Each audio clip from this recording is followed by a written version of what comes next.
This is TK and AB's Literary Fantasies. This is our first inaugural and last episode at the same time. Abraham, what are we going to be talking about today? Man, we're going to be talking about a short story called The Yellow Wallpaper. So this is a story we read in class not too long ago, about a week ago. It's very, very interesting. Abraham, what were your initial thoughts about the story? When you first heard The Yellow Wallpaper, what were your initial thoughts that it was going to be? You know? Oh man, let me tell you. So my first thoughts, hearing the words The Yellow Wallpaper, my mind goes to a room, obviously filled with yellow walls.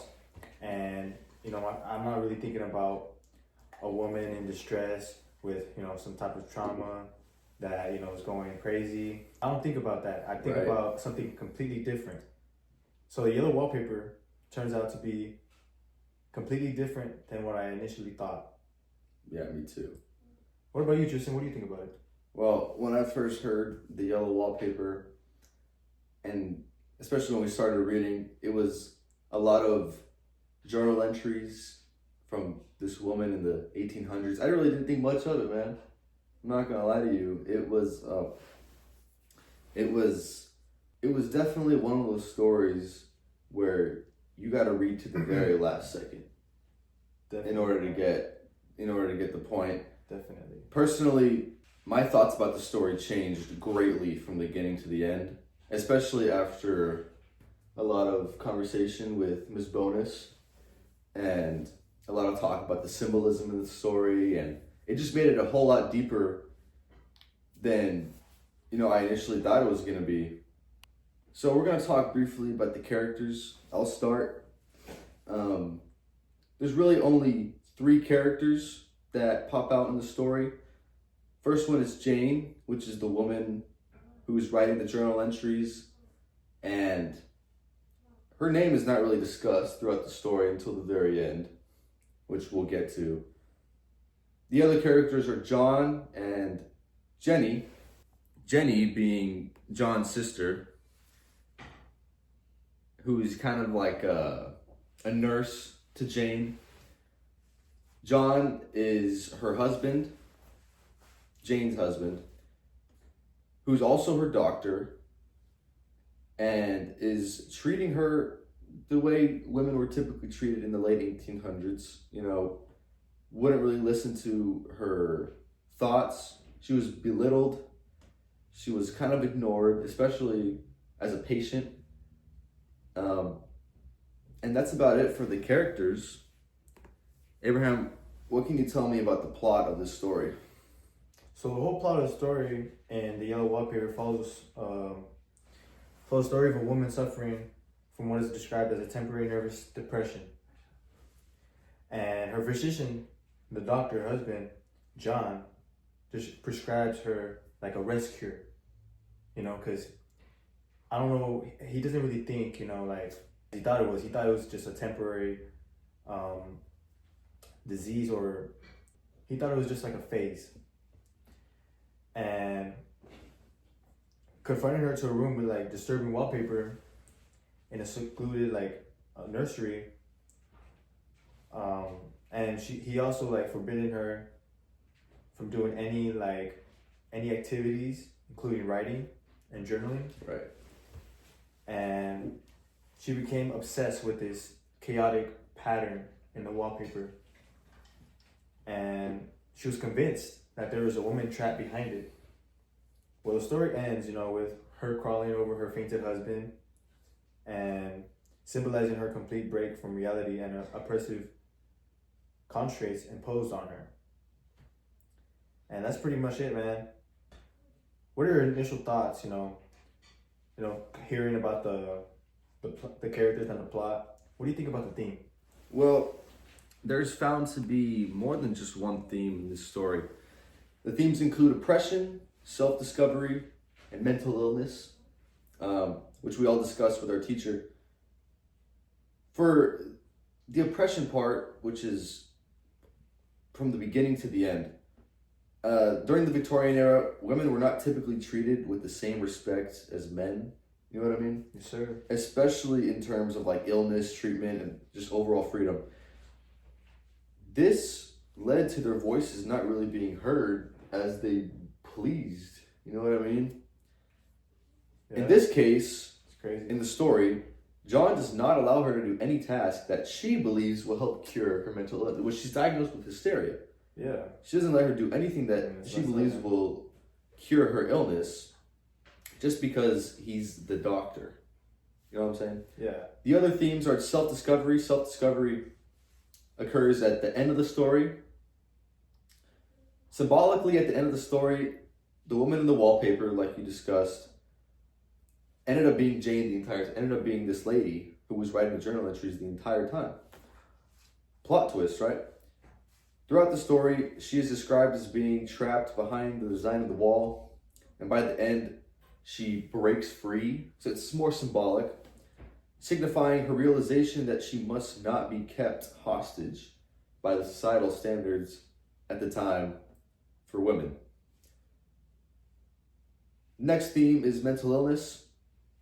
As the story progresses, she seems to grow deeper and deeper into her mental illness. This is primarily because of the treatment that the doctors at the time, I believe, thought would help, all without actually listening to the patient. You know how John didn't really listen to Jane? That was horrible. The irony in this story is that the position the doctors put her in, the position her husband put her in, I should say, made her condition worse. They put her in this nursery, this room with little to no view, had bars surrounding the windows, and it just led to her literally becoming insane.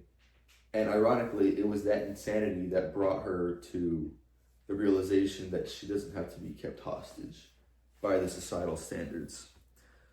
Next up, we should talk about the conflict in the story, the main conflict, right? What does she conflict with internally in this story? The central conflict is the struggle between the narrator's desire for self-expression and the oppressive constraints imposed by her husband and society. Her husband's treatment plan, which includes isolation and inactivity, exacerbates her mental distress. This external conflict mirrors her internal struggle as she battles with her deteriorating mental health. Symbolized by her oppression with a yellow wallpaper and her imaginary woman, Yeah. she believes is trapped within it, the yellow wallpaper. And hearing that, man, hearing about the symbols and the symbolism, what do you have to say about that? The symbols themselves are very broad. They're talked about throughout the story the entire time. In fact, even what she's writing on is considered a symbol. The journal, which I believe to symbolize her inner thoughts and desires that are silenced by her society. In this case, John. John wouldn't let her write because of her illness, which was hysteria that he diagnosed on her. It gets pretty deep, all the way down to the wallpaper itself, which can symbolize two things, in my opinion. Can symbolize her mental health and the old, rotten, torn up society that she was placed in the late 1800s. As the story goes on, she describes the wall to become more and more uncanny, more and more disturbing, at least in her eyes, in her mind, which kind of symbolizes how her mental health deteriorates at the same rate that she talks about the wallpaper. So the wallpaper can in itself kind of describe her mental health, and it also symbolizes the society she's placed in, because it's old, it's rotten, it's torn up. These immoral societal standards that were placed on women at the time were encompassed by this wallpaper that she was literally trapped in and couldn't get out. Freely, you should say, that whenever she wanted to, she couldn't get out. And it wasn't until she symbolically broke free that she broke free from the standards. So those are some of the symbols. Abraham, just describe the setting real quick. The setting of the story. Well, the setting of the yellow wallpaper is a secluded nursery with barred windows and a bed nailed to the floor. The room's most striking feature is the disturbing yellow wallpaper, with the chaotic patterns which become central to the narrator's mental unraveling. This isolates and restrictive environment mirrors her mental confinement and intensifies her struggle for freedom. So Tristan, like hearing about the setting, what do you think about the style of the yellow wallpaper? The style of the story itself. Well, she's writing in a journal, right? So it's first person point of view, very first person, considering it's her internal thoughts written on this journal. The style is very easy to read, yet sophisticated. I don't know how to describe it. It's a really good read. It puts you in her shoes. It makes you feel like you're almost going insane with her, I should say. It makes it even better considering that it's written in a journal and they're written as journal entries as opposed to chapters and stuff, which the story is not long enough to be written in chapters, I guess. But each journal entry has its own story in it. It's crazy. It's not a long story, but I love the style, and it's one of the most unique that I've ever written. It's one of the most unique that I've ever read. Abraham, we need a quick biography of Charlotte Perkins Gilman. What can you tell me about her and her background? Charlotte Perkins Gilman, born in 1860 in Hartford, Connecticut, was a significant American feminist and writer. Her own struggles with depression and the restrictive rest cure inspired her famous short story, The Yellow Wallpaper. Gilman advocated for women's rights and economic independence. Notably in her work, Women and Economics, her life included divorce and a second marriage in her cousin, Huffington Gilman. She ended her life in 1935 after a cancer diagnosis. Her legacy continues through her groundbreaking feminist literature and social critiques. Wow. So you could almost say that Jane is a representation of her. You know what I mean? That makes this story 10 times deeper. I didn't know that much about her. But it's pretty sad that she took her life after hearing about that diagnosis. It's terrible. But I think her background plays a big role in the yellow wallpaper and the story itself. I think that this novel can connect with other pieces of literature and even movies. In my opinion, Macbeth, in the story of Macbeth, his wife kind of has a gender role switch where she becomes one of the more masculine characters as opposed to her husband, who's already a great warrior.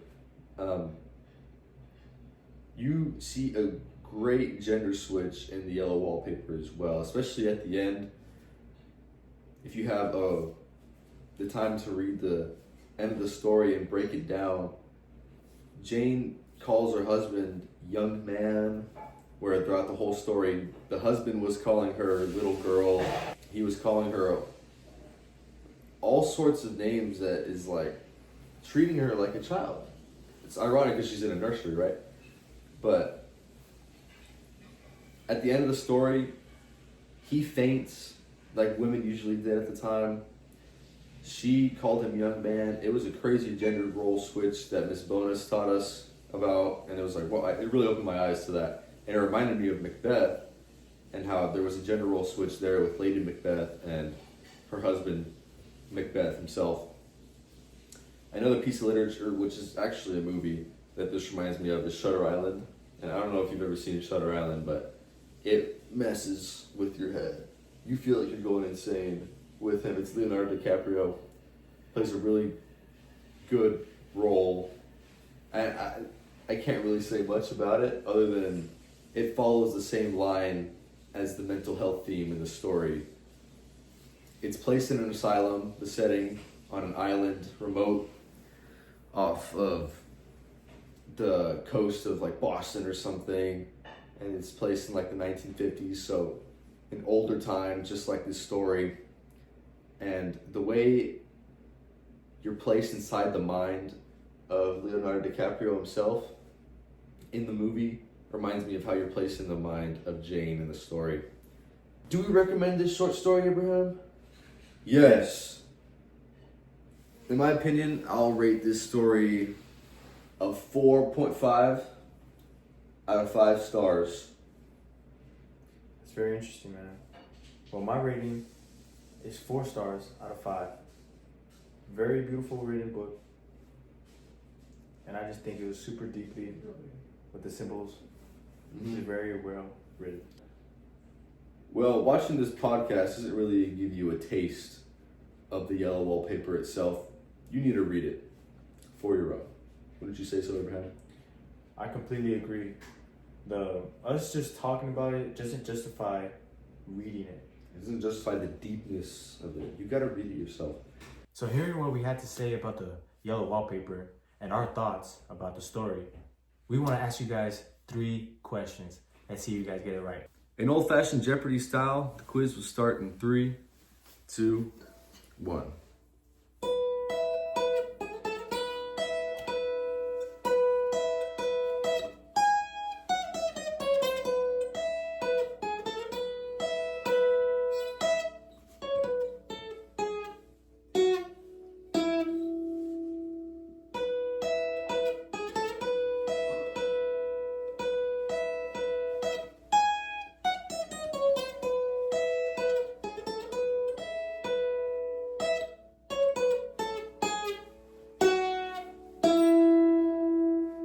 We hope you enjoyed our podcast with yours truly, TK and AB's Literary Fantasies.